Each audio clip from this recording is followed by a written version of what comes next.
আসসালামু আলাইকুম। যে যেখান থেকে ভিডিওটি ক্লিক করেছেন সবাইকে অসংখ্য ধন্যবাদ।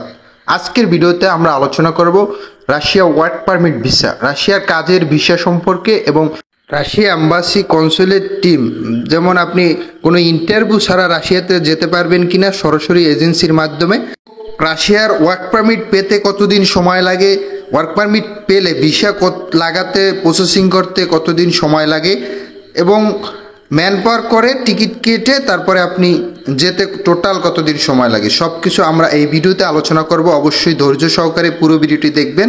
প্রতিদিনের মতো যারা আমাদের চ্যানেলে নতুন দর্শক অবশ্যই চ্যানেলটি সাবস্ক্রাইব করবেন, পাশে থাকা বেল আইকন ক্লিক করে রাখবেন পরবর্তী ভিডিও পেতে, এবং একটা লাইক করে কমেন্ট করে আপনাদের মতামত জানাবেন। তো বেশি কথা না বাড়িয়ে মূল ভিডিও শুরু করা যাক। তো এক ভাই কমেন্ট করেছিলেন রাশিয়া যেতে মেডিকেল করতে হবে কি না, এজেন্সি বলেছে মেডিকেল করা লাগবে না, আপনার মেডিকেল করতে হবে যখন আপনি ওয়ার্ক পারমিট অ্যাপ্লাই হয়ে যাবে, আপনার ওয়ার্ক পারমিটটি আপনি পেয়ে যাবেন, তখন মেডিকেল সহ আপনার পাসপোর্ট, ছবি এবং আপনার যে ওয়ার্ক পারমিটটি সব সহ আপনার ক্লিয়ারেন্স সহ তারপরে আপনার এম্বাসিতে দিতে হবে এবং ওই এম্বাসি অ্যাপ্রুভ করবে, তারপরে আপনার ভিসা লাগবে আপনার পাসপোর্টে।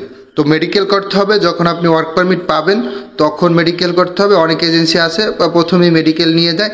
তো রাশিয়াতে আপনি ইন্টারভিউ ফেস না করে রাশিয়াতে যেতে পারবেন কিনা, হ্যাঁ অনেক এজেন্সি আছে। দেখা গেছে আপনি যদি কোনো স্কিল ওয়ার্কার হয়ে থাকেন, দেখা গেছে অনেক ডেলিগেট আসে, সে অনেক কোম্পানি ইন্টারভিউ নেয়, ইন্টারভিউ নিয়ে তারপরে আপনার ওয়ার্ক পারমিট ও ভিসা ইস্যু করে।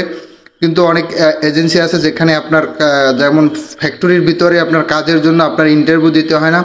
এছাড়াও এজেন্সির মাধ্যমে আপনি ইন্টারভিউ ছাড়াও যেতে পারবেন, তারা ওয়ার্ক পারমিট বের করবে, তারপর ভিসা প্রসেসিং করবে, টিকিট কেটে আপনি যেতে পারবেন ইন্টারভিউ ছাড়া, যেমন ডেলিগেট এম্বাসি ফেস না করেও আপনি যেতে পারবেন।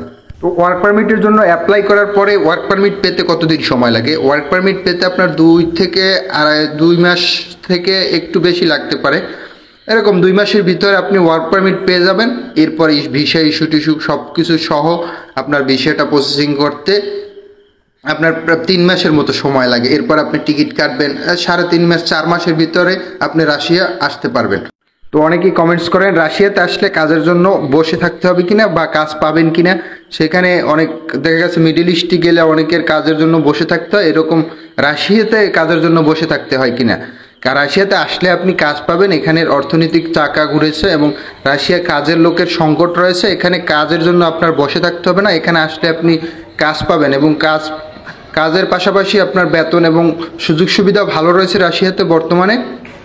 তো রাশিয়াতে আসলে আপনার কাজের জন্য বসে থাকতে হবে না, এখানে অনেক রকমের কাজ রয়েছে, কাজ করতে পারবেন।